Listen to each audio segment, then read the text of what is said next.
Welcome to the channel. Man and his environment chapter से आज हम डिस्कस करेंगे next topic which is land pollution. Land pollution को soil pollution कहा जाए तो रॉन्ग नहीं होगा। लैंड पॉल्यूशन बेसिकली क्या है कि लैंड की यानी कि ज़मीन की या सॉइल की कॉम्पोजिशन में किसी भी किस्म का चेंज होना, किसी भी किस्म का बदलाव होना, वो भी कोई ऐसे नुकसानदेह सब्सटेंसेस के ऐड हो जाने की वजह से लैंड पॉल्यूशन कहलाता है या सॉइल पॉल्यूशन कहलाता है। ख़ासियत क्या है लैंड की? सॉइल यानी कि लैंड ये एक इम्पॉर्टेंट रिसोर्स है प्लांट्स की यानी कि प्रोड्यूसर्स की ग्रोथ के लिए। ज़ाहिर है दुनिया में जितने भी प्रोड्यूसर्स हैं वो सॉइल पर ही ग्रो करते हैं और इन्हीं प्रोड्यूसर्स को आगे कंज्यूमर्स इस्तेमाल करते हैं, यानी कि बहुत से एनिमल्स, और उन एनिमल्स को आगे इनडायरेक्टली और इनडायरेक्टली जो है वो दूसरे एनिमल्स कंज्यूम करते हैं। लेट्स सी के कॉजेज़ क्या हैं लैंड पॉल्यूशन के। लैंड पॉल्यूशन किस किस वजह से हो सकती है? उसमें हैं पेस्टिसाइड्स जो कि एग्रीकल्चर में यूज़ होते हैं, डिफरेंट किस्म के कीड़े मकोड़ों को मारने के लिए इस्तेमाल किए जाते हैं। इसके अलावा एक और रीज़न है एसिड रेन। जब एसिड रेन होती है तो इसकी वजह से सॉइल का पीएच चेंज हो जाता है और बदले हुए पीएच वाले सॉइल को कल्टीवेशन के लिए यूज़ नहीं किया जा सकता, यानी कि क्रॉप्स वगैरह को ग्रो करवाने के लिए इस्तेमाल नहीं किया जा सकता। इसके अलावा जो हाउस होल्ड या जो दूसरी फैक्ट्रीज़ या इंडस्ट्रीज़ के गारबेज वगैरह है, कूड़ा करकट है, वो हर वक्त यहाँ वहाँ पड़ा रहता है। कोई ख़ास उसका डिस्पोजल सिस्टम जो है वो मौजूद नहीं है, जिसका होना बहुत ज़रूरी है। अच्छा, इसमें नेक्स्ट फिर हम देखते हैं कि किस तरह से पॉलीथीन बैग्स जगह जगह पड़े रहते हैं। अब ये पॉलीथीन बैग्स जब लैंड पर या सॉइल पर मौजूद हैं तो ये रुकावट बन जाते हैं, यानी कि पानी जो है वो सॉइल के अंदर तक जज्ब नहीं हो पाता।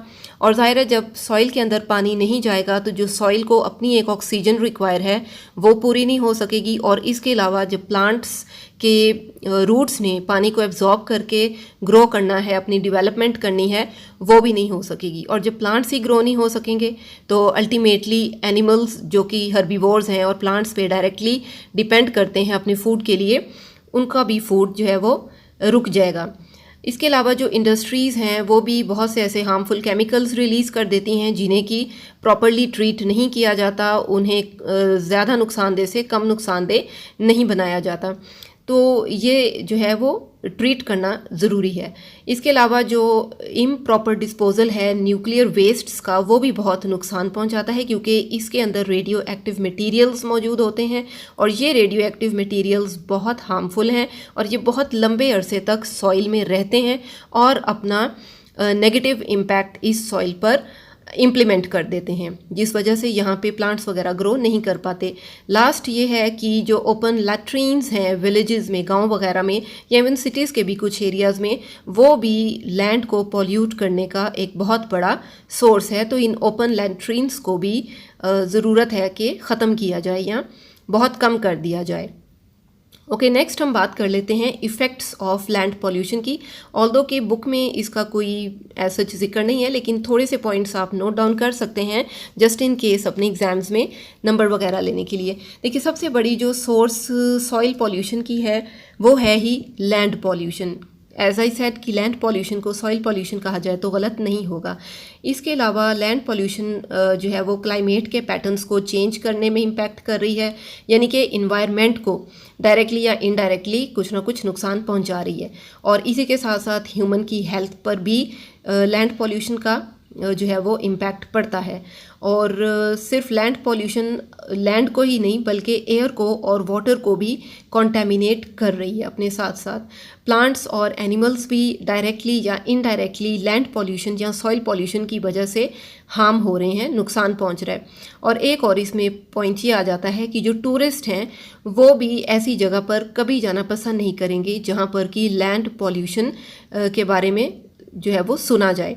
तो टूरिज़्म जो है उसको भी डिमोट किया जाता है या वो भी जो है उसमें कमी देखी जाती है सिर्फ और सिर्फ लैंड पॉल्यूशन के होने की वजह से। तो ये कुछ इफ़ेक्ट्स हैं जो कि आप अपनी तरफ से पॉइंट्स बना के लिख सकते हैं। So you can gain more marks in your test और in your exams. Okay, lastly हम देख लेते हैं कि कंट्रोल क्या है लैंड पॉल्यूशन का। अच्छा जी, एक तो ये कि बहुत ही सेफ़ और सूटेबल डिस्पोजल होना चाहिए, ऐसी कोई साइट होनी चाहिए जहाँ पर जो है वो घरों के या फैक्ट्रीज़ और इंडस्ट्रीज़ के गार्बेज को प्लेस किया जाए, यहाँ तक कि न्यूक्लियर वेस्ट्स को भी जो है वो प्रॉपरली डिस्पोज ऑफ करना चाहिए। इसके अलावा जो नॉन बायोडिग्रेडेबल मटेरियल्स हैं, जिनमें प्लास्टिक है, ग्लास है या कुछ मेटल्स आ जाते हैं, इन्हें भी प्रॉपरली रिकवर करके रिसाइकिल कर लेना चाहिए, बजाय इसके कि इनको फेंक दिया जाए। एंड लास्टली, ऐसे इनऑर्गेनिक पेस्टिसाइड्स जिन्हें कि बहुत ज़्यादा यूज़ किया जा रहा है, उन्हें रिप्लेस कर देना चाहिए, बदल लेना चाहिए और इनकी जगह ऑर्गेनिक पेस्टिसाइड्स को यूज़ किया जाए, ताकि ये कीड़े मकोड़ों को भी मारने में हेल्प करें और जो है वो कम से कम नुकसान पहुंचाए आसपास के सॉइल या फिर प्लांट्स को। इसके अलावा मेरे चैनल पर इसी चैप्टर से और दूसरे बायोलॉजी के चैप्टर से रिलेटेड बहुत सी वीडियोस मौजूद हैं। आप चाहे तो चैनल पर विज़िट करके इन्हें 1 बाय 1 चेकआउट कर सकते हैं, ये आपको ज़रूर हेल्प देंगी। और that's it for today's video. I hope the video was useful. If yes, तो फिर लाइक कर दें वीडियो को, इसको शेयर कर दें और चैनल को सब्सक्राइब कर दें। Thank you for watching.